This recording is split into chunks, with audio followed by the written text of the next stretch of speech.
The invitation arrived between a past-due electric bill and a flyer for dollar pizza. Elena Moretti almost threw it away with the junk mail. Ivory cardstock, gold embossing, the St. Jude Children's Foundation annual charity gala, the event where she'd spent 6 years smiling until her face ached, standing beside Marcus Ashford like a well-dressed lamp he'd occasionally remember to acknowledge. Her fingers left paint smudges on the envelope. Cadmium red from the 18th century portrait she'd been restoring since dawn. The same red as the lipstick Marcus used to buy her. "Wear this one," he'd say. Not ask, never ask. 2 years since the divorce.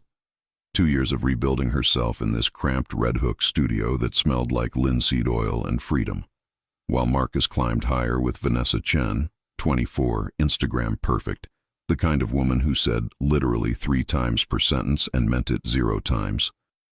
But this invitation was different. At the bottom, in elegant script, featuring the unveiling of Madonna of the Shadows, restored by Elena Moretti. Her Madonna. Elena walked to the window, invitation trembling in her paint-stained hands. Across the street, a bodega's neon sign flickered. Not the view from Marcus's penthouse. Not the life she'd known. Better. Her phone buzzed. Sophia, crime reporter, best friend.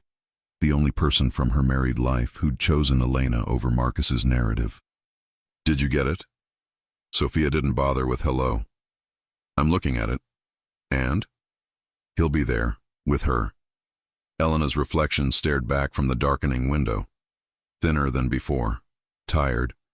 But her eyes held something Marcus had tried to extinguish. Determination. "Good. Let him see what he threw away." Sophia's voice softened. "Lena, this is your night. You brought a masterpiece back to life. You're not going as his ex-wife.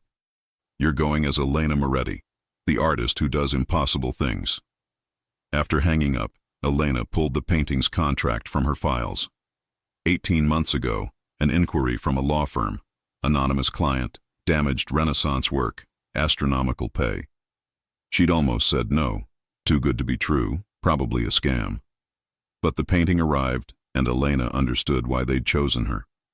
The Madonna was dying. 400 years of smoke damage, water stains, cracked paint revealing raw canvas beneath. Most restorers would have called it unsalvageable, but Elena had sat on her studio floor and cried for 20 minutes, seeing past the damage to the woman underneath. Serene, sorrowful, one hand reaching toward light she couldn't quite touch. Just like Elena, she'd spent 18 months in dialogue with a dead artist's ghost, carefully removing centuries of pain, revealing beauty everyone said was lost forever. And somewhere in that process, she'd restored herself too. The night of the gala arrived cold and clear. Elena stood before her closet's meager contents. The designer gowns from her marriage were gone. Sold, donated, burned in a very therapeutic evening with Sophia and cheap wine. She chose burgundy velvet. Simple. No logos, no labels, no Marcus whispering, "This makes you look appropriate." The fabric felt like sin against her skin. She paired it with her grandmother's pearl earrings and the silver bracelet she wore when restoring. Her talisman. No town car, no chauffeur, just a yellow cab that smelled like pine air freshener and old coffee. The museum rose before her, all marble columns and dramatic lighting. Her stomach twisted. Photographers clustered at the entrance. Luxury cars disgorged beautiful people in clothes that cost more than her rent. Then she saw them. Marcus emerged from a Bentley, and Elena's breath caught, not from longing, but from the strange distance of seeing a stranger wearing a familiar face. He'd put on weight. His hairline had receded, but that smile, that practiced, photogenic smile, that hadn't changed. Vanessa followed, poured into pink sequins, laughing at something on her phone. Not at Marcus, at her phone. Elena's driver started to pull to the entrance. "No, go around. Staff entrance." She couldn't. Not the red carpet. Not the photographers who'd once captioned her as Marcus Ashford and wife, like she was an accessory that came with the suit. "You sure, lady? Big party like this?" "I'm sure." Her phone buzzed. Unknown number. "Ms. Moretti, Mr. Cavalier's assistant is looking for you." Please find Ms. Chen upon arrival. Mr. Cavalier, her anonymous patron, the man who'd paid her more money than Marcus had ever let her spend, who'd read every one of her rambling 3 a.m. emails about pigment oxidation and underpainting techniques, who'd written back with questions that proved he actually cared, the man she'd never met. Elena paid the driver and slipped through the staff entrance. Inside, the noise hit first. Laughter, champagne clinks, the particular frequency of wealth and power. She pressed against a wall, suddenly aware of her simple dress, her lack of diamonds. Then she saw it, center stage, shrouded in velvet, spotlit like the treasure it was, her Madonna. Something loosened in Elena's chest. This was why she'd come. She took a champagne flute from a passing waiter and stepped into the crowd. Well, well, look what slithered in. Not Marcus's voice, Vanessa's.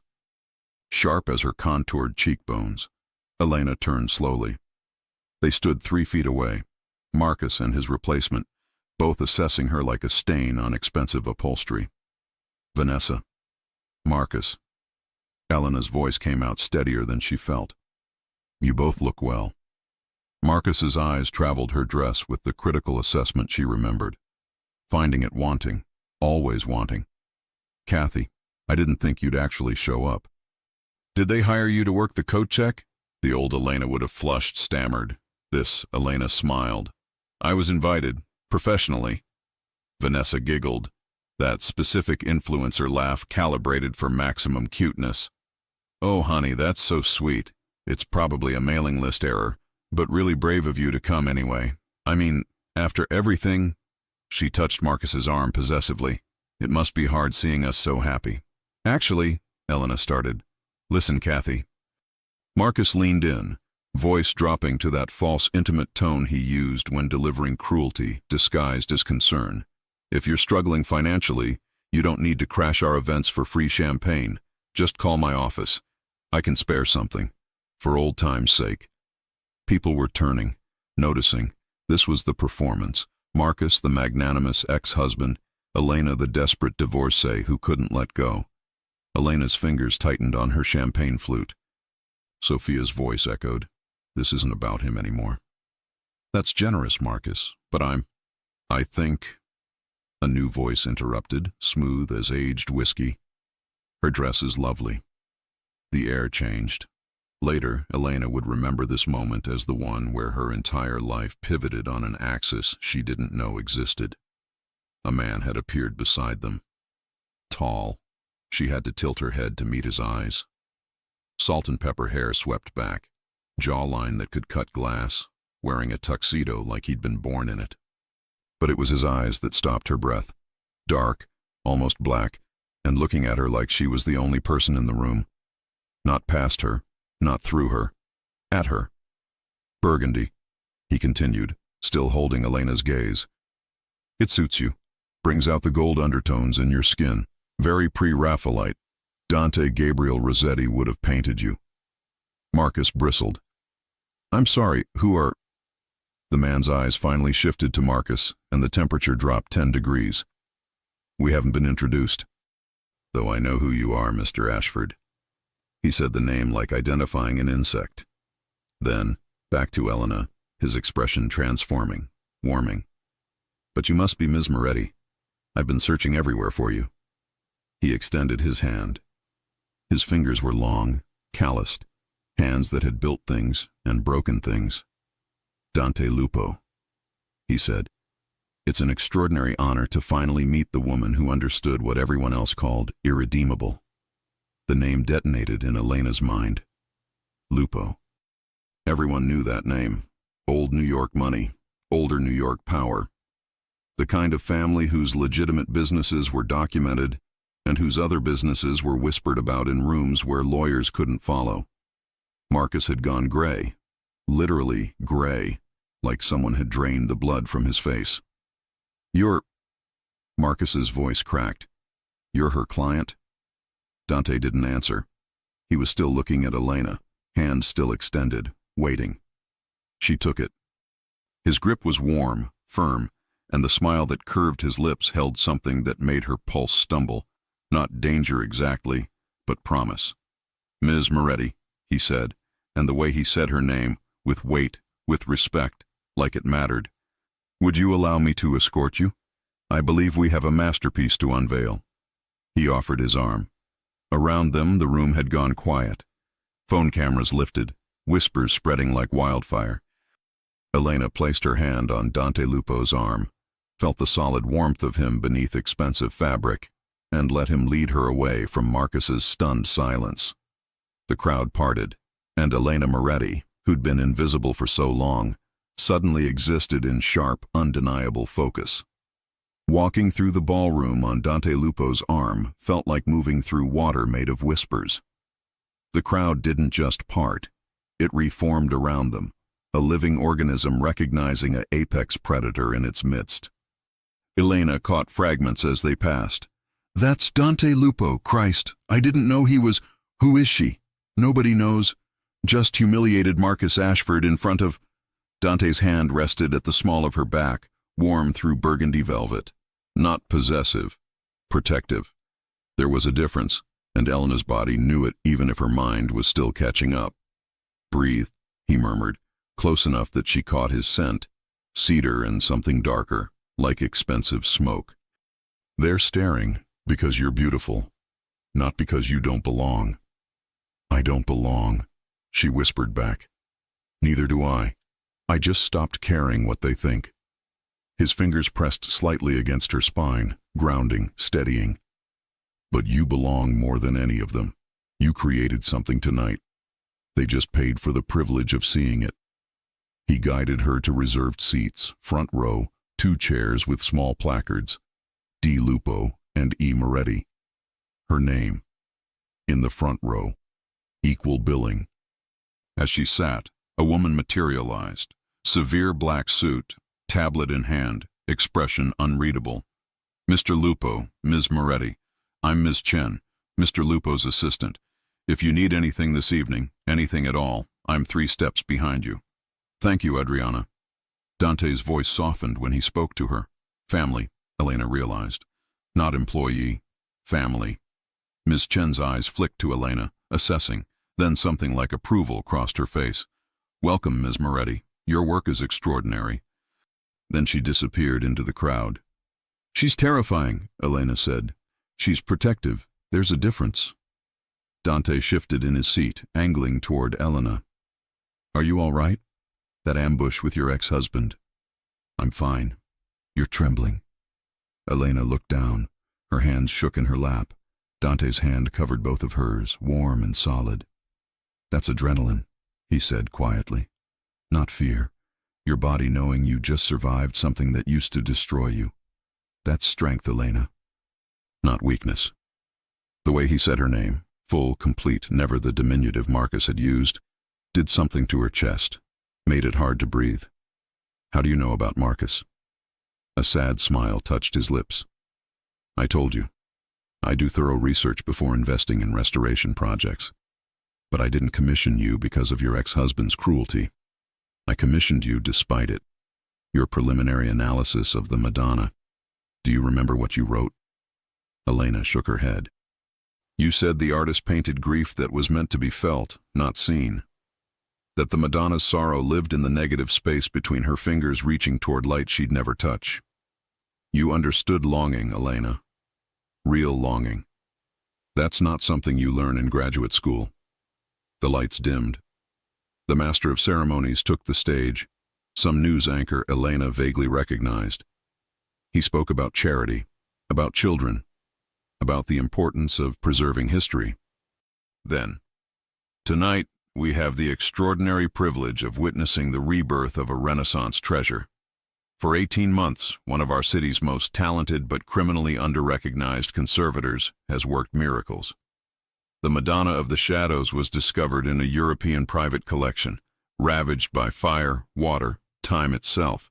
5 prestigious restoration houses examined it and refused the commission. Unsalvageable, they said. Lost." Elena's pulse hammered. But Dante Lupo found someone who saw possibility where others saw ruin. "Ladies and gentlemen, Ms. Elena Moretti." Applause. Spotlight. Elena couldn't move. Dante leaned close, his lips nearly brushing her ear. Go. Show them what impossible looks like. His breath against her skin sent electricity down her spine. She stood on legs that felt borrowed and climbed the stage stairs. The microphone stand gleamed. Beyond the lights, hundreds of faces, blurred, expectant. Somewhere out there, Marcus watched. But for once, Elena didn't care. She walked to the shrouded easel, her fingers finding the velvet covering. This moment, she'd imagined it 1,000 times in her studio during those 3 a.m. sessions when exhaustion and transcendence blurred together. She pulled the fabric away. The gasp was visceral, collective, real. The Madonna emerged from shadow exactly as Elena had dreamed, serene despite darkness surrounding her, one pale hand extended toward golden light that seemed to glow from within the canvas itself. The sorrow in her eyes was profound, but not defeated. Resilient grace. For a moment, absolute silence. Then applause crashed over Elena like a wave, and she felt tears burning her eyes. Through blurred vision, she saw Marcus in the third row. Not clapping mechanically, not clapping at all. Just staring at the painting, then at her, his face a study in dawning comprehension. He'd thrown away a diamond because he'd convinced himself it was glass. Dante appeared beside her on stage. He didn't take the microphone. He simply looked at the Madonna with an expression Elena had never seen on a man's face before. Reverence. Extraordinary, he said quietly, then turned to the audience. I don't make public appearances. I prefer privacy, business conducted in appropriate venues. But tonight required an exception. His voice carried effortlessly, resonant and commanding. 18 months ago, I acquired this painting at auction. The previous owner kept it in storage for 30 years, too ashamed of its damaged state to display it, too sentimental to destroy it. He called it a cautionary tale about failed investments. Dante's eyes found Elena's. I call it a crime of perception. This painting was never ruined. It was waiting. Waiting for someone with the skill and empathy to see its truth beneath accumulated damage. I found Ms. Moretti through her work on a minor Venetian piece. Her technical analysis was flawless, but it was her philosophical analysis that made me certain. She wrote that restoration is not erasure of history, it's revelation of soul. She understood that broken things aren't worthless. They're stories. He turned back to the audience.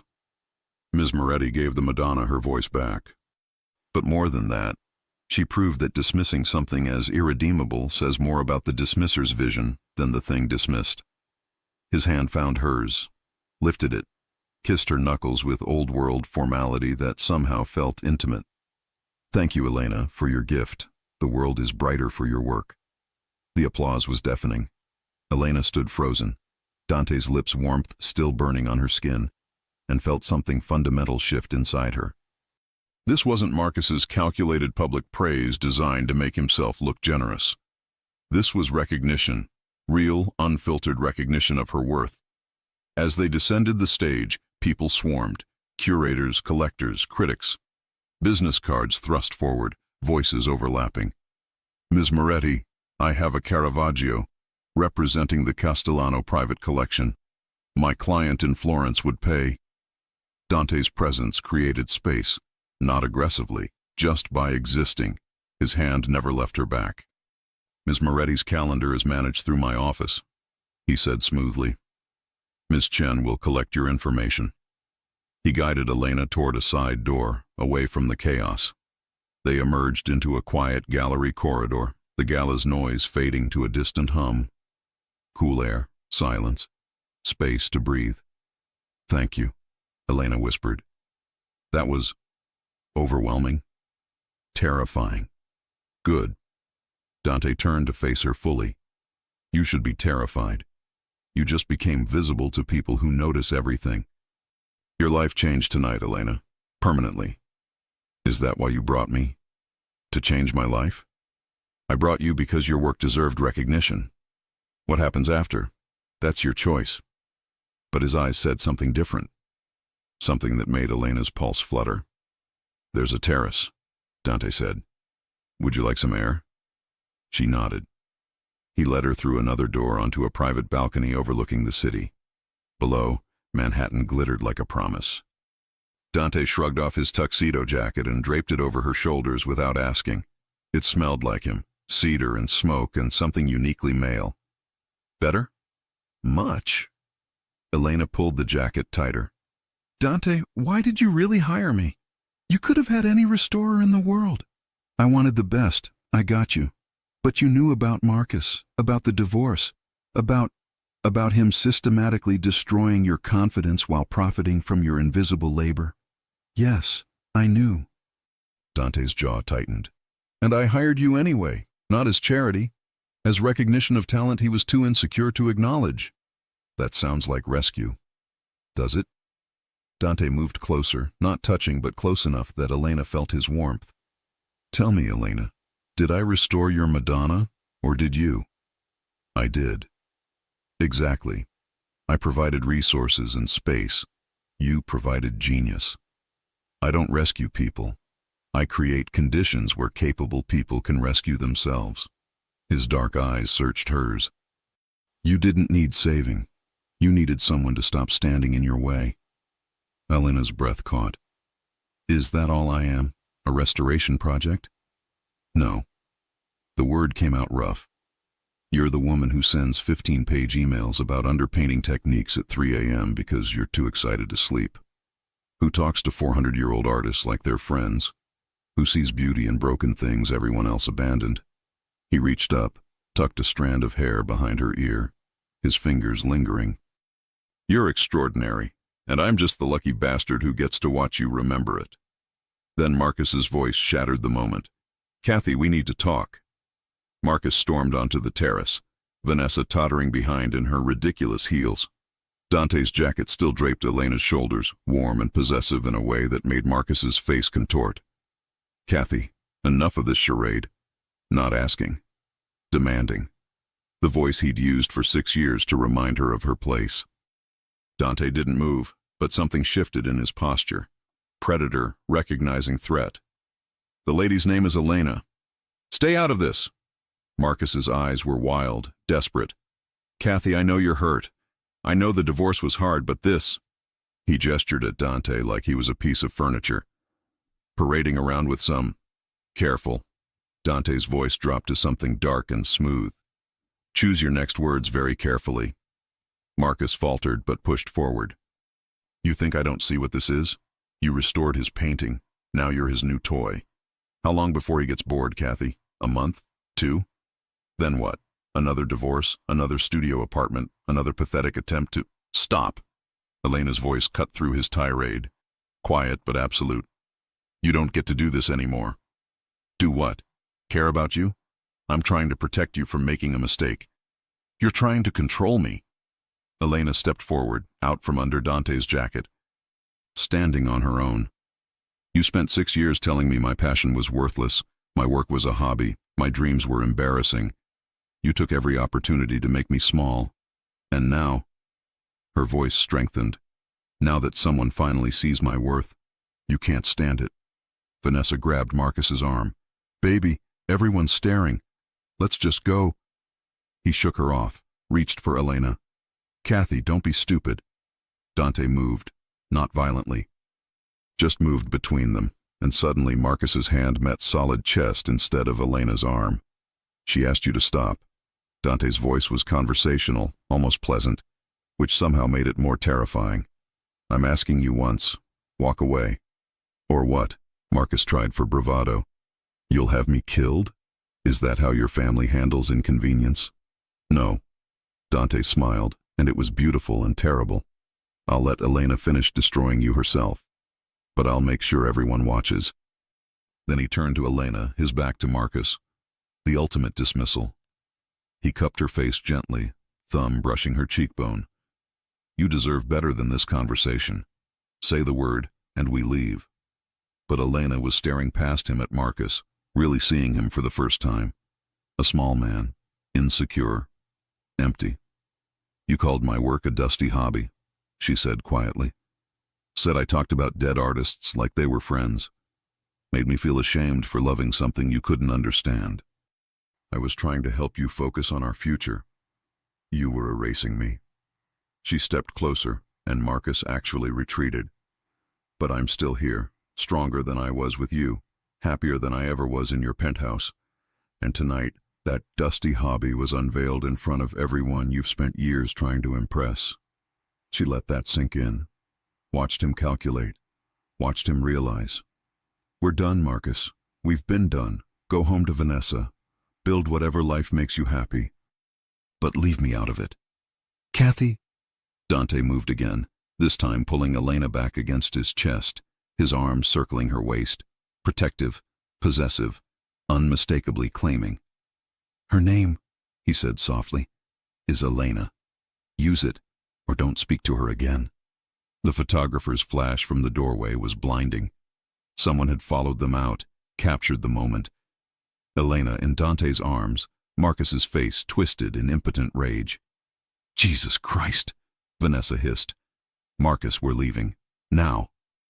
She grabbed his arm and hauled him toward the door. He went, stumbling, looking back once with something that might have been regret, or might have been rage. Elena didn't care enough to distinguish. When they were gone, Dante's arms loosened, but didn't release. Are you all right? Elena leaned back into his warmth, letting herself be held. I think so. You were magnificent. I was terrified. That's what made it magnificent. He turned her to face him, hands on her shoulders. Elena, what happens now? It's going to get complicated. That photo will be everywhere by morning. People will talk. Some will assume things about us, about why I hired you, about, are they wrong? The question escaped before she could stop it. To assume? Dante went very still. What do you mean? This. She gestured between them. Whatever this is, did you plan it? The public kiss to humiliate Marcus, the dramatic rescue, the no. Firm, absolute. I plan to unveil your work, to give you the recognition you deserved. Everything else, his thumb traced her jaw. Everything else is just me being unable to stay away from the most fascinating woman I've met in a decade. That's a line. It's the truth. He stepped back, giving her space. But if you want lines, I have better ones. Come to dinner, tomorrow. Let me take you somewhere quiet where we can talk without interruptions or photographers or ex-husbands. Is that wise? Probably not. His smile was crooked, almost boyish. But I stopped being wise the moment I read your email about how the Madonna's grief lived in the negative space between her reaching fingers. Elena's heart did something complicated in her chest. That was 2 years ago. I know, I've been patient. I'm very good at patience. He reached up, retrieved his jacket from where it had fallen on the balcony floor, draped it over her shoulders again. But, Elena, I'm not good at pretending I don't want something when I do. And I want to know you. Not as my restorer, as Elena. The woman who talks to paintings and sends me essays at 3 a.m. and looks at broken things like they're treasures. What if I'm too broken? Then we'll be broken together. He touched her face again, and Elena leaned into it without meaning to. Say yes. One dinner. If you hate it, I'll never ask again. She should say no. Should run. Should. Yes. His smile could have lit the city. Tomorrow, 7. I'll send a car. I can take a cab. Elena, his voice went soft. Let me do this. Let me give you one night where someone treats you the way you deserve. And God help her, she wanted that. Wanted it desperately. Okay. Elena didn't sleep. She spent the night scrolling through photos of herself in Dante's arms, articles dissecting who she was, speculation about the Lupo family's newest acquisition. By dawn, Sophia had called 12 times. Have you lost your mind? Sophia didn't bother with hello. Dante Lupo, do you know what his family? I know. Do you? Because I've spent 5 years investigating organized crime, and the Lupos aren't movie mobsters, Lena. They're real, dangerous. People who cross them don't just lose business deals. He's been nothing but kind to me. So far. Sophia's voice softened. I know Marcus destroyed you. I know you've been lonely. But this isn't the answer. Maybe I'm not looking for answers. Maybe I'm just tired of being afraid. After hanging up, Elena stood at her window watching sunrise paint the city gold. Her phone buzzed. Dante. Wear whatever makes you feel like yourself. Tonight is about knowing you, not impressing anyone. At 6:30 p.m., she chose black pants, the cream silk blouse her nonna had sent from Sicily, her restoration bracelet. Simple, true. At 7 exactly, her buzzer rang. Not a town car, a Navy sedan with an older driver who introduced himself as Vincent. Mr. Dante's had me driving for the family 30 years, Vincent said, opening her door. He told me to tell you he trusts me with his mother, and now he's trusting me with you. The specificity felt deliberate, reassuring. They drove to Carroll Gardens, stopping at a brownstone with warm windows and no sign. Dante opened the door before she could knock, and Elena's breath caught. No tuxedo. Dark slacks, white shirt with sleeves rolled to his elbows, exposing forearms corded with muscle and scattered with scars. He looked dangerous and domestic simultaneously, wolf in a kitchen. You came. Relief in his voice. You thought I wouldn't? I thought you'd Google me and decide safety mattered more than curiosity. He stepped aside, gesturing her in. I'm glad you're braver than that. Inside smelled like garlic and tomatoes and something baking. Exposed brick, worn wooden floors, copper pots hanging in the kitchen. A home, not a showpiece. My grandmother's house. She's in Sicily until spring, but she left strict instructions that if I wanted to impress someone important, I was to use her kitchen. Apparently my apartment is cold as a morgue. Elena laughed, surprised, genuine. You cook? Nonna insisted all her grandchildren learn.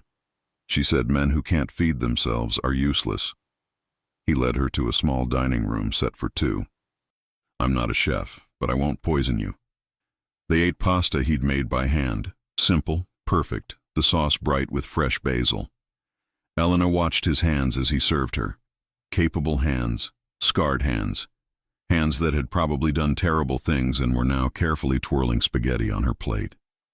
Ask me, Dante said after they'd eaten in comfortable silence. Whatever you need to know. I promised honesty. Elena set down her wine. Are you a criminal? By whose definition? The law's? Probably. My family's? No. He didn't flinch. I follow our rules, protect our people. Sometimes that means operating outside legal boundaries. Have you killed anyone? Yes. The word hung between them. No justification. No excuse. Does that change things? He asked. It should. Elena knew it should. But she thought of Marcus's legal cruelty, his perfectly lawful destruction of her confidence. Violence came in many forms. Were they going to hurt people you protect? Yes. Then no, it doesn't change things. She met his eyes. But I need to understand what I'm walking into. What being with you means. It means 3 a.m. phone calls sometimes. Business that can't wait. People watching us, judging us, using us to position themselves. He reached across the table, took her hand. It means danger occasionally, complications frequently. But Elena, it also means protection, resources, freedom to work without worrying about rent or Marcus or anyone who tries to make you small. That sounds like a transaction, does it? His thumb traced circles on her palm. What if I just want to know the woman who writes poetry about pigment oxidation? Who talks to dead artists? Who sees worth in things everyone abandoned? Why me, really? Dante stood, pulling her up with him. Come here. He led her upstairs, opened a door. Elena gasped. A studio. Perfect. North-facing windows, custom lighting, work tables with magnifying equipment, cabinets full of supplies she recognized from her wish lists, everything she'd dreamed of. My grandmother's sewing room. I converted it. For you. Dante, this is practical. He opened a cabinet, revealing pigments, oils, tools. Your Red Hook studio isn't secure or climate-controlled. If you're going to work on the commissions you'll get after last night, you need proper space. This is me investing in your talent, not buying you. Elena's eyes burned. What do you want in return? Dinner, once a week. Let me get to know you. Let me show you who I really am. He turned her to face him. I'm not asking for forever, Elena. Just for a chance to see if this is real. She looked around, the space, the light, the freedom it represented, then at Dante, whose dark eyes held steady on hers. Once a week, and I keep my apartment, my autonomy. You'll never belong to anyone. I want you to choose me. There's a difference. Okay. The word came out breathless. Let's see where this goes. His smile was brilliant and brief. Then his phone buzzed, and buzzed again. His expression darkened. What's wrong? Castellano wants a meeting. Tomorrow. He wants to meet you. Dante's jaw tightened. Someone told him about us. Who's Castellano? Trouble. Dante pulled her close. The kind that doesn't care about money or reason. Elena, I need you to trust me. Whatever happens tomorrow, stay close. Can you do that? She should ask more. Should demand explanations. But something in his eyes, fear, real fear, stopped her. Yes. Thank you. He kissed her forehead, lingering. I'll protect you. I swear it. As Vincent drove her home, Elena touched her forehead where Dante's lips had been. She'd said yes to something she didn't fully understand. But for the first time in years, she'd said yes to something she actually wanted. That had to count for something. The car that picked Elena up wasn't Vincent's sedan. It was armored. She heard the heavy thunk of bulletproof doors closing. Dante sat beside her, silent, his hand finding hers in the darkness. I'm scared, she whispered. Good. Fear keeps you smart. He squeezed her fingers. Inside, let me do the talking. Castellano will test you. He'll try to see if you're strong enough for this world. Just be honest. He respects truth more than performance. And if he says no? Dante's jaw tightened. Then I tell him to go to hell, and we deal with the consequences. What consequences? War, maybe, or worse, disappointment. Victor Castellano helped raise me after my father died. His opinion matters. Dante turned to face her. But Elena, if he makes you choose between this world and your safety, I'll choose your safety. Always. They pulled up to a restaurant in Little Italy, closed, but light spilled from windows. Men in dark suits stood outside, positioned strategic, watching. Inside, the dining room was empty except for one table. An older man sat there, 70 maybe, with white hair and eyes that missed nothing. A woman Elena's age sat across from him, beautiful and sharp. Victor Castellano stood as they approached. Dante, it's been too long. His eyes shifted to Elena. And you must be the artist. Sicilian name. Good. We need more of our own. My nonna was from Palermo, Elena said. Palermo! His face softened. My mother's people. Sit, sit. We're family here. Wine appeared without asking. Expensive. Red. So, Castellano's attention focused like a laser. You were married before, to Marcus Ashford. He left you for a younger woman, humiliated you publicly. Elena felt Dante tense beside her. This was the test. He did, Elena said quietly. But it freed me to discover who I was without him. Sometimes the worst things are gifts. Castellano's eyebrows rose. A philosopher. I like that. He leaned forward. But here's what I need to know, Ms. Moretti. Dante is important, not just to his family, but to the balance we've all worked to maintain. When a man in his position claims a woman publicly, it creates expectations. Are you prepared for what that means? I don't know what it means, Elena admitted.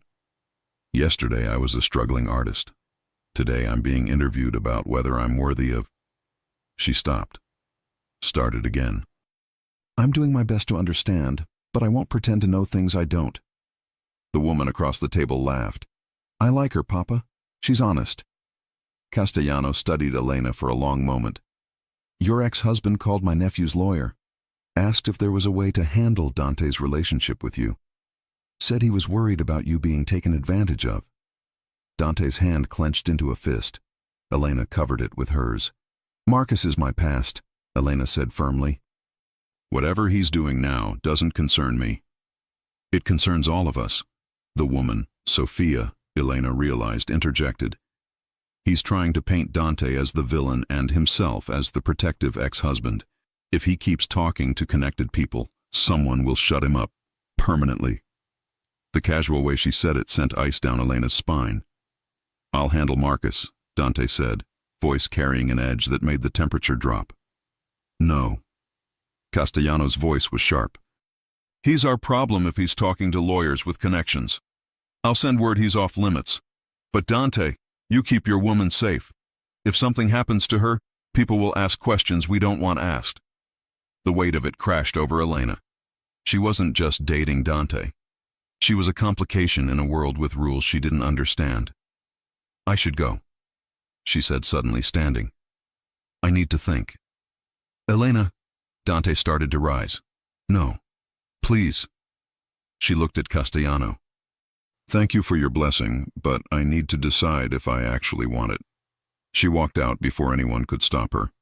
The night air hit her face, sharp and cold. One of the suited men moved toward her, but a word from inside stopped him. She made it half a block before Dante caught up. Elena, wait. Did you know? She whirled on him. That Marcus was talking to people? I found out an hour before dinner last night. That's why I needed you close, to keep you safe. Safe? She laughed bitterly. Dante, Victor just said I can't leave your world cleanly, that I'm a target, that Marcus talking to the wrong people could get him killed. How is any of that safe? Because I will protect you. He grabbed her shoulders. I know this is more than you signed up for, but I swear on everything I am. Nobody touches you while I'm alive. What happens if you're not alive? What if we don't work out? Dante's face was anguished. I don't have a good answer. Once you're in, you're in. But Elena, you were never staying invisible after last night. The only difference is whether you're alone or with someone who has the power to keep you safe. Vincent appeared with the car. Dante opened the door, waiting. I'll take you home. You don't have to decide anything tonight. Just let me make sure you get there safely. Elena looked at him, fear and determination warring in his face. At the world she was suddenly, terrifyingly part of. She got in the car. At her door, Dante said, Whatever you decide, the studio is yours. The job offers are yours. Your career is yours. Those don't change. But I'm still marked, aren't I? Yes, he admitted. I'm sorry for that. But I'd rather you be marked and protected than unmarked and vulnerable. Give me a week to think. Pain flashed across his face, but he nodded. 1 week. But if anything happens, if Marcus contacts you, if anyone makes you uncomfortable, you call me. Promise. I promise. She closed the door and leaned against it, shaking. Her phone buzzed. Unknown number. I know what you're going through. If you want to talk, call me. Sofia Castellano. Then Dante. Sleep well. You're braver than you know. Elena stared at both messages. Outside her window, a car was parked across the street. Someone watching. Protecting or threatening. She didn't know which. Maybe in this world they were the same thing. Marcus Ashford's penthouse felt like a mausoleum at 2 a.m. Third scotch in hand, he refreshed page 6 obsessively. Elena and that mobster. Elena looking confident, beautiful, wanted. Elena winning. His phone rang. Unknown number. Mr. Ashford, Anthony Castellano. I believe you spoke with my lawyer about a mutual concern. Marcus straightened. Yes, I'm worried about my ex-wife. You thought you'd use my family's connections to interfere in Dante Lupo's personal life. Not a question. Unwise. I'm trying to protect... You're trying to control a woman who left you. Anthony's tone hardened.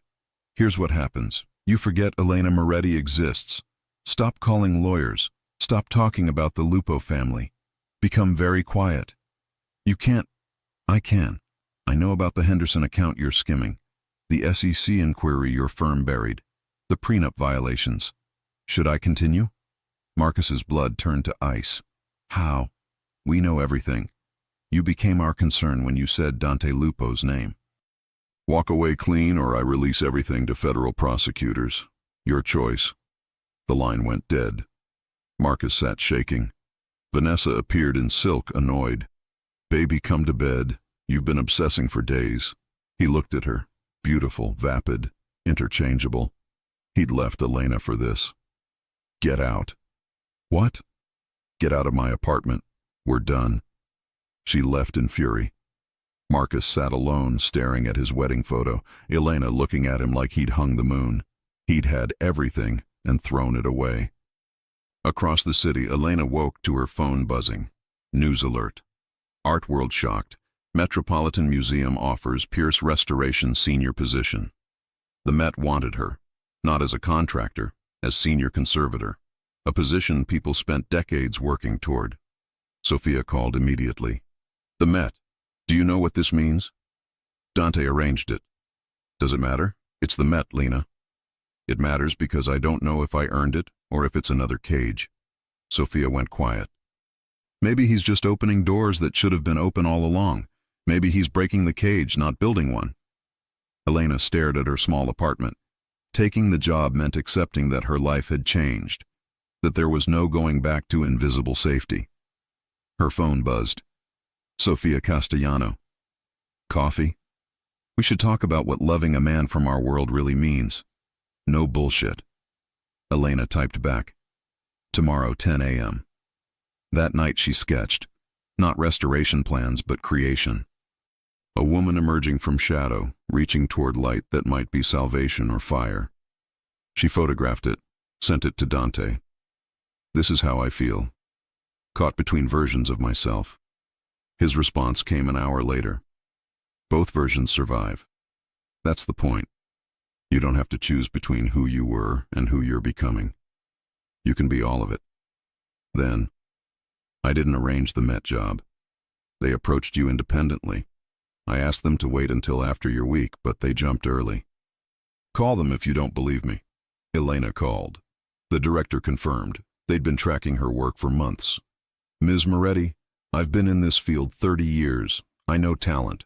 Whether you're dating Dante Lupo or a plumber, your work speaks for itself. Something cracked open in Elena's chest. Permission to want herself. Coffee with Sophia happened at a tiny cafe in Greenwich Village. Sophia arrived in jeans, looking nothing like the polished woman from the restaurant. So, you're freaking out. Is it obvious? You have the look. I had it too. Sophia leaned forward. Here's what nobody tells you. It's not about violence or illegal stuff. That's scary, sure, but you adjust. The hard part is isolation. You can't talk to old friends because how do you explain your boyfriend's business meeting might end in someone getting hurt? The only people you can trust are family. How do you handle it? I built my own life. I'm a psychiatrist. I work with at-risk kids. The family respects it because I don't try to change them. Sophia's eyes were kind. But Dante isn't my husband. My husband is a soldier. Dante is command. The pressure is different. The danger is different. Are you trying to scare me away? I'm trying to prepare you. Sophia reached across the table. Dante's been alone since his father died. He carries everything. Built walls so high nobody could get through. Then he met you. For the first time in 5 years, those walls cracked. He talks about you like your heir. She paused. So yeah, I have a stake in this. I want him happy, but not at the cost of breaking you. What if I break him? Then he'll survive. But Elena, don't choose him out of fear or gratitude or because the alternative is being alone. Choose him because you actually want the life he can offer, the real life. They talked for 2 hours. Sophia was brutally honest about challenges and rewards, the 3 a.m. calls, the canceled vacations, but also the fierce loyalty, the way family became everything. When they parted, Sophia hugged her. Whatever you decide, you have my number, and the fact you're taking this seriously, that tells me you might actually be strong enough. Elena walked home through Manhattan streets, 4 days left to decide. Her phone buzzed. Dante. No pressure. Just wanted you to know I'm thinking about you. That drawing you sent? I'm having it framed.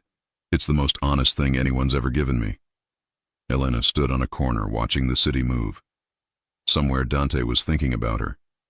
Marcus was regretting his choices. The Met was waiting. And she was finally the one with power to decide. For the first time in her life, Elena Moretti wasn't an accessory or victim. She was the author of her own story. Day 5 arrived with rain hammering Elena's windows. She'd been working since dawn on a water-damaged portrait, losing herself in familiar rhythms. At noon, her buzzer rang. A woman in postal uniform with certified mail. Elena signed. The return address made her hands shake. Henderson and Cross Legal Services, Marcus's firm. Ms. Moretti, this letter serves as formal notification that Mr. Marcus Ashford is filing an appeal of your divorce settlement based on newly discovered evidence of asset concealment and fraud. We have documentation suggesting you maintained a secret restoration business during marriage and failed to disclose income. Additionally, Mr. Ashford is concerned about your current associations and believes your involvement with known criminal elements may compromise safety of mutual acquaintances. He is prepared to provide testimony to federal investigators regarding your knowledge of illegal activities. Every word was a lie. She'd had no business during marriage. Marcus had made sure of that. Her phone rang. Unknown number. Elena Moretti? Special Agent David Park, FBI. I need to ask questions about your relationship with Dante Lupo. Her blood turned to ice. What is this about? We're conducting investigation into Lupo family operations. Your name came up as potential witness. I'd like to schedule voluntary interview. Tomorrow, 10 a.m. at our New York field office. Unless you'd prefer we make it less voluntary. I need a lawyer. People who get lawyers when we ask simple questions make us wonder what they're hiding. Are you hiding something? No, Then tomorrow, 10 a.m. He hung up. Elena stood frozen, the letter crumpling in her shaking hand. This was Marcus. He'd ignored warnings, involved federal authorities. She called Dante. Elena, what's wrong? She told him everything. Background noise shifted as he moved somewhere private. When she finished, silence. Dante, lock your door. Don't open it for anyone but me. I'll be there in 20 minutes. The FBI said, Elena, please, trust me completely. Just this once. She locked the door and waited, heart hammering. Dante arrived in 18 minutes with 2 men, one older in a gray suit, one younger with a briefcase. They swept her apartment efficiently. It's clean, the younger man reported. Dante pulled Elena aside, hands gentle despite fury in his eyes. First, you're safe. Second, the letter is a bluff. Third, the FBI call. He paused. That wasn't the FBI. Elena's world tilted. What? The older man stepped forward. Ms. Moretti, I'm Robert Fiorelli, attorney. We verified with bureau contacts. No Agent David Park. No investigation targeting you. Someone is impersonating federal law enforcement, which is a serious crime. Marcus, Elena whispered. He's trying to manipulate you into a compromising position. Fiorelli said. If you'd gone to that address, someone would have recorded statements to use against you or Mr. Lupo. Dante's phone buzzed. His expression went dark. We found him. Hotel bar in Midtown. Drunk, celebrating. Elena saw the predator emerging. Don't. Whatever you're thinking, don't. He threatened you. Impersonated federal agents. And if you do something to him, it proves everything he's been saying. Elena grabbed his arm. That you're dangerous. That I'm not safe. Don't give him that. So I do nothing. No, we destroy him legally. Elena turned to Fiorelli. That fake FBI call, that's federal crime, right? 5 years minimum if prosecuted. Then we prosecute. We document everything. We let the law handle this. She looked at Dante. Can you do that? Let the law handle it instead of your way? Dante studied her face, finally nodded. Fiorelli, file police report. Get call records. Contact the real FBI. I want this official, documented, prosecuted. After the men left, Dante pulled Elena close. He's panicking because he's losing. But Elena, this doesn't end with Marcus. The moment you chose to be with me, you became visible to people who notice everything. This is my world's reality. I know. She did. Sophia's words echoed. Choose him because you want the life, not the fantasy. I'm not asking you to decide now. You still have 2 days, but I needed you to see the ugly side, the side where people you used to know become weapons. Stay tonight, Elena said suddenly. Not like that. Just stay. I don't want to be alone.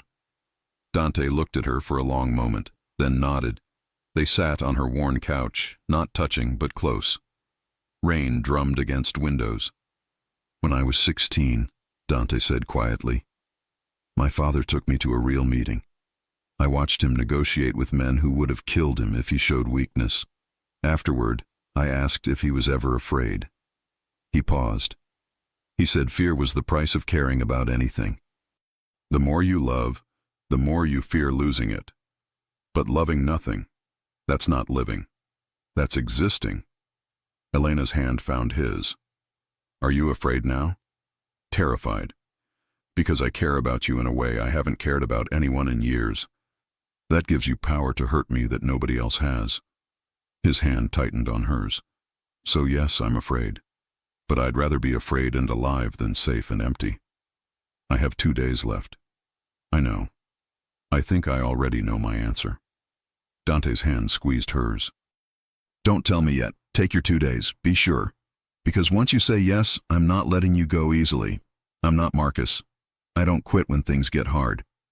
They sat together as rain washed the city clean, both knowing the decision was already made, but honoring the ritual of time anyway. The 2 days passed like water through fingers. Elena walked the city, sat in the studio Dante built, had long conversations with Sophia, who oscillated between support and terror. On the morning of the 7th day, Elena woke knowing her answer had been there all along.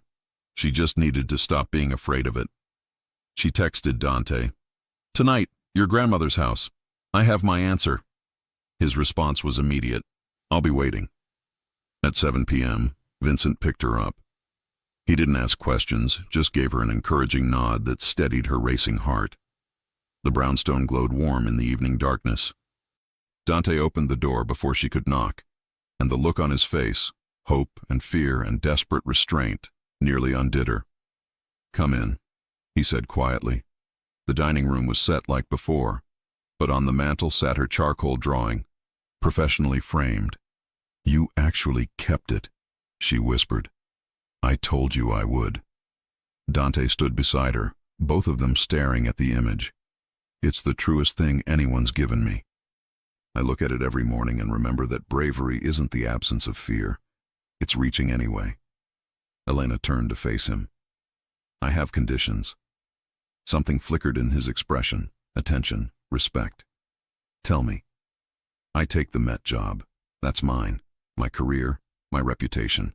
You can support it, but you don't control it." "Agreed.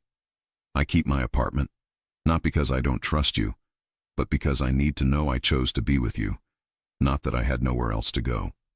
"Agreed. And you don't protect me from the truth. No sanitizing, no hiding ugly parts. If something dangerous is happening, I need to know." Dante was quiet. "That one's harder. Every instinct says to shield you. Then fight that instinct. If you hide things, eventually I'll find out anyway and wonder what else you've been lying about. I'd rather be scared and informed than comfortable and blind."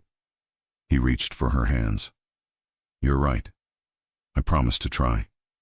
But some things I can't tell you, not because I don't trust you, but because knowing puts you at legal risk. If investigators come, I need you to honestly say you don't know details. That's fair. We figure out the line together. Deal?" "Deal." His hands tightened. "Is that a yes? You're saying yes?" "I'm saying I want to try. I want to see if we can build something real. I want Sunday dinners and honest conversations in the studio you built. I want—" Her voice cracked. "I want to stop being afraid of wanting things." Dante pulled her close, forehead resting against hers. "These 7 days felt like 7 years. I was terrified you'd walk away. I almost did, a dozen times. But then I'd remember how you looked at my Madonna, how you saw beauty where everyone else saw ruin." She pulled back to meet his eyes. "You make me feel like a masterpiece, Dante. I've spent too many years being treated like garbage to walk away from that." He kissed her then, not the performative public gesture from the gala, but something private and profound, a promise sealed without words. When they broke apart, both were breathless. "I have something for you." Dante pulled a small box from his pocket. Not an engagement ring, not yet, but something important. Inside was a key on a silver chain. Key to what? Everything. My house, office, the studio, this brownstone. Everywhere I am, you're welcome. No locked doors between us. He fastened it around her neck. "You can take it off whenever you want, but as long as you wear it, you're telling the world you're mine and I'm yours. Equal claim." Elena touched the key, feeling its weight. "Your family will expect things. They'll expect respect. Beyond that, be yourself. Sophia already loves you. Victor respects strength more than compliance. You stood up to me about Marcus. That impressed him more than any obedience would." They ate dinner slowly, talking about futures and logistics. At 11 p.m., Dante's phone buzzed. His expression shifted, satisfaction mixed with something darker. "Marcus?" Elena asked. "His firm fired him. The real FBI contacted them about the impersonation. He's being investigated by the state bar. Might lose his license." Elena waited for satisfaction. Instead, she felt only tired sadness. "He destroyed himself. He destroyed himself trying to destroy you. That's different." Dante set the phone down. "Do you feel bad for him?" "No, but I feel bad about the years I wasted, and I feel bad that he's so empty inside he'd rather annihilate himself than accept I moved on." She touched the key. "But mostly I just feel done. He's a closed chapter." Dante's phone rang again. He frowned. "Family business, nothing urgent, but I need to meet my uncle tomorrow afternoon. Would you want to come? Meet more of the family." This was it, the real beginning. "Yes," Elena said. "I want to meet them." Dante's relief was palpable. "They're going to interrogate you, Uncle Marco especially. My cousin Gabriella will try to get your life story in 15 minutes. I survived Marcus's family Christmas dinners. I think I can handle yours." Marcus's family didn't have connections to organized crime. No, they just had passive-aggressive comments about my career and suggestions I'd make beautiful babies. Honestly, I'm not sure which is worse. They laughed, and the tension broke. At midnight, Vincent returned. Dante walked Elena to the car, hand warm at her back. "Thank you," he said at the door, "for choosing this, for choosing me. Thank you for seeing me when I was invisible." Elena kissed him softly. "I'm still scared, but I'm done letting fear make my decisions.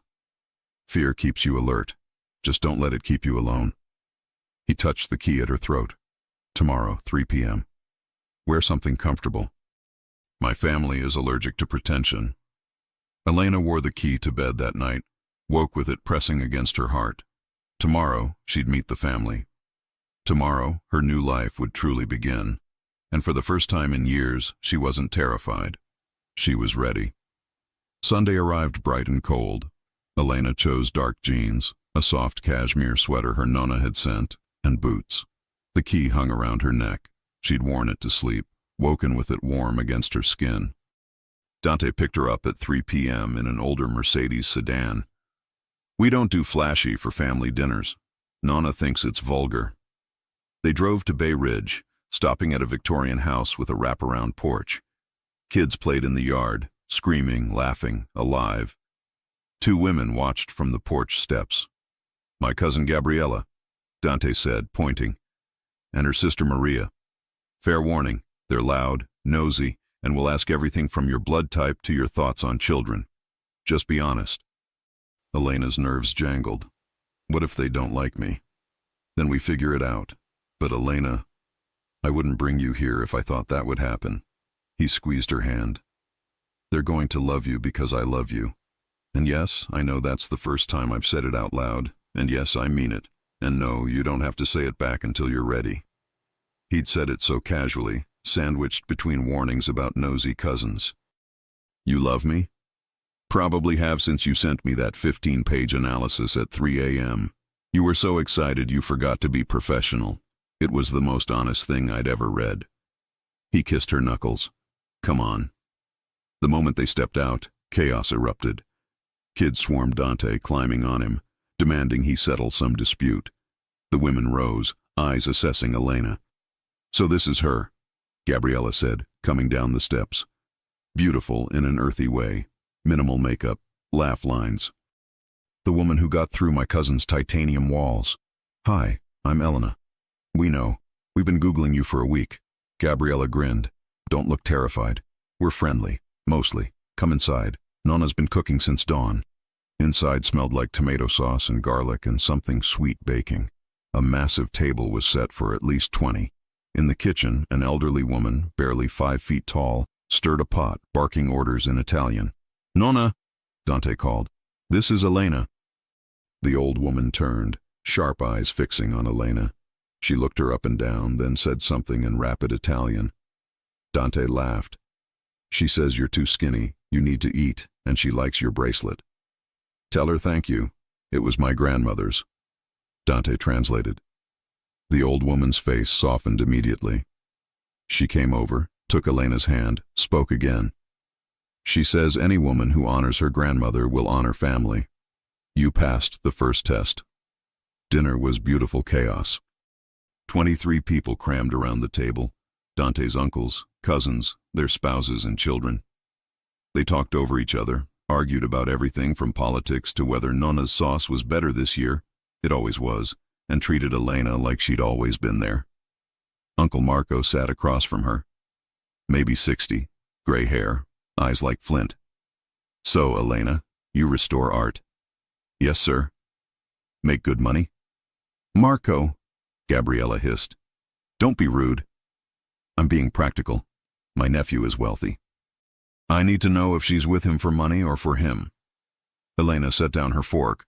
"With respect, sir, I was offered a position at the Metropolitan Museum before Dante and I were officially together. I have my own career, income, apartment. I'm with your nephew because he makes me feel like I matter. Money has nothing to do with it." Marco stared, then smiled, real and warm. "Good. That's the right answer. Welcome to the family, Elena." The table erupted in approval. Sophia raised her glass. To Elena, for having the guts to tell Marco to mind his business. As dinner wound down and kids fell asleep on couches, Dante pulled Elena onto the back porch. The yard was dark, stars visible despite city lights. "You survived," he said. "Your family is wonderful. They loved you. Nonna asked when we're getting married. I told her to mind her business, but she said if I don't lock you down, someone smarter will steal you." Elena laughed. "Is she always that direct?" "Always.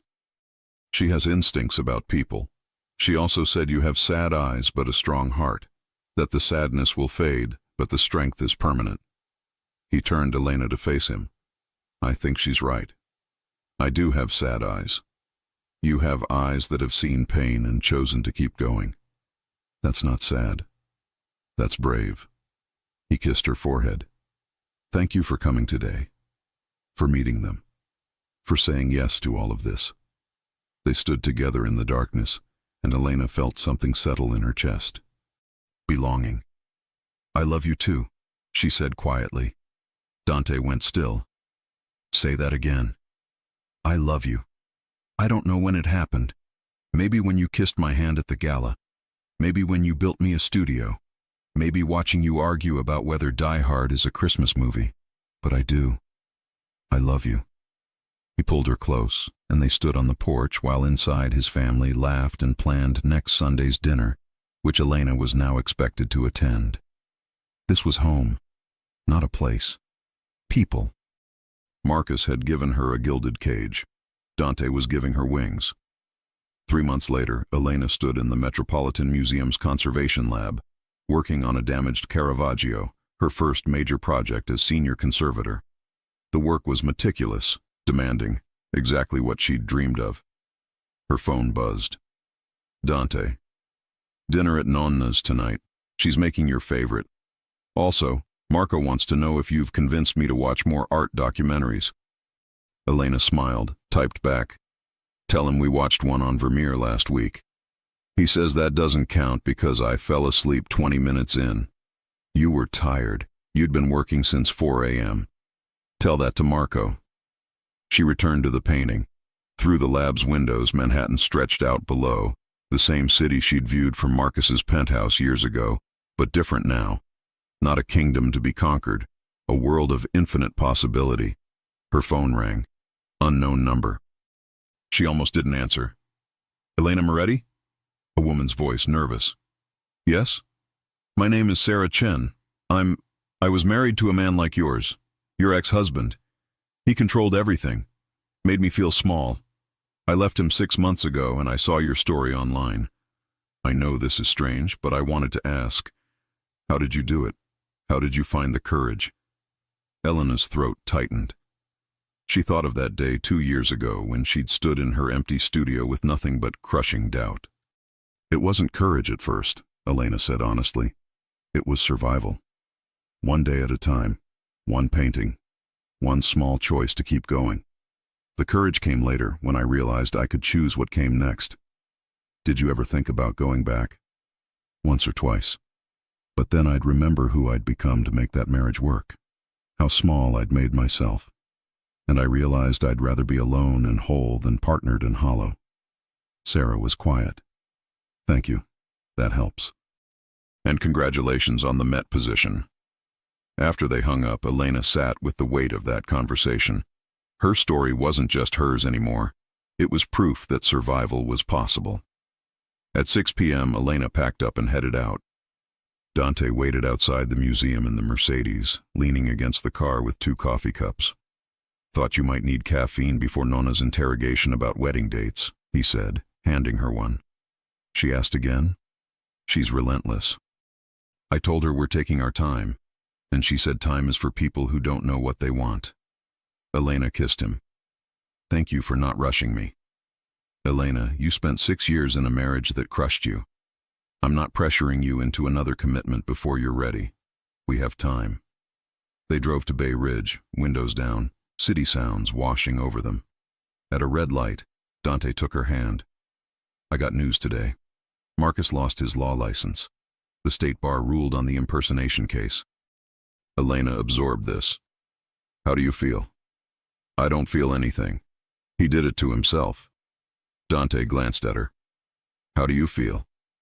Sad, mostly. Not for him. For the waste of it. He had everything and destroyed it because he couldn't stand to see me happy. She squeezed his hand, but also grateful. His cruelty forced me to become someone stronger, someone I actually like. I like her too, love her actually. At dinner, Nonna did ask about wedding dates. Uncle Marco made jokes about Dante finally settling down. The kids demanded Elena help with homework. She was now the designated art project consultant. Gabriella pulled her aside for college application advice. It was loud and chaotic and perfect. After dinner, Sophia caught Elena's arm. I wanted to tell you, I'm glad you said yes to all this. To Dante, to the family. He's different now, lighter, like he can finally breathe. He makes me feel the same way. Good. Then you're doing it right. Sophia hugged her. And Elena, about Marcus losing his license. I know you're too kind to say this, but I'll say it. Fuck him. He earned every consequence. Elena laughed, sharp and liberating. You're right. Fuck him. In the car heading home, Dante asked, what was that about?